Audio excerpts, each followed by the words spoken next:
17% ಮೀಸಲಾತಿನ 18 ಮಾಡಿ ಬೋವಿ ಬಂಜಾರ ಕೊರಮ ಕೊರಚ ಸಮುದಾಯಗಳಿಗೆ 5% ಮೀಸಲಾತಿಯನ್ನು ಇಟ್ಟು ಅಲೆಮಾರಿಗಳಿಗೆ 1% ಪ್ರತ್ಯೇಕವನ್ನು ಮಾಡಿದರೆ ಯಾವುದೇ ಗೊಂದಲಗಳಾಗೋದಿಲ್ಲ ಅನ್ನೋದು ಇಲ್ಲಿ ತೋರಿಸುವಂಥದ್ದು. ಪ್ರವರ್ಗ ಸಿ 5% ಮೀಸಲಾತಿ ಅಂತೇಳಿ ಕೆಳಗಡೆ ಆದೇಶದ ಕೆಳಗಡೆ ಷರತ್ತುಗಳಲ್ಲಿ 4+1 ಅನ್ನುವಂಥದ್ದನ್ನು ಆದೇಶ ಮಾಡಿದರೆ ಯಾವುದೇ ಕಾರಣಕ್ಕೆ ಬೋವಿ ಬಂಜಾರ ಕೊರಮ ಕೊರಚ ಸಮುದಾಯಗಳಿಗೆ 5% ಮೀಸಲಾತಿ ಆಗೋದಿಲ್ಲ, 4% ಮೀಸಲಾತಿ ಆಗುತ್ತೆ. ಈ ಹಿನ್ನೆಲೆಯಲ್ಲಿ ನಾವು ಈ ವಿಧೇಯಕವನ್ನು ನಾವು ಮಂಡಿಸ್ತಾ ಇದ್ದೇವೆ. ಹಾಗೆ ಇದನ್ನು ಮಾರ್ಪಾಡು ಮಾಡಬೇಕನ್ನೋಂಥ ವಿಚಾರವನ್ನು ಹೇಳ್ತಾ ಇದ್ದೇವೆ.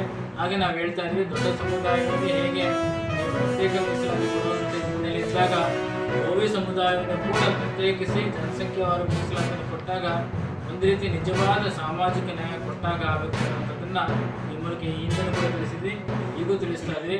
ಆಗ್ತಿರುವಂಥ ಲೋಪದೋಷಗಳನ್ನು ವಿಧೇಯಕನ ಅಂಗೀಕಾರವನ್ನು ಮಾಡದೆ ಈಗ ಮಂಡನೆ ಮಾಡುತ್ತಿದ್ದ ವಿಧೇಯಕವನ್ನು ಎಲ್ಲ ಸಚಿವರು ಶಾಸಕರು ತಿರಸ್ಕಾರ ಮಾಡಿ ಸರಿಯಾಗಿರುವಂತಹ ವರದಿಯನ್ನು ತಯಾರು ಮಾಡಿ ಮೀಸಲಾತಿ ಸಂಖ್ಯೆಯನ್ನು ಹೆಚ್ಚಿಸಿಬಿಟ್ಟು ಸರಿಯಾದ ಜನಸಂಖ್ಯೆವಾರ ಮೀಸಲಾತಿಯನ್ನು ಹಂಚಿಕೆ ಮಾಡಿ ಮಾಧ್ಯಮದ ಮೂಲಕ ಸರ್ಕಾರಕ್ಕೆ ಒತ್ತಡವನ್ನು ಹಾಕಿ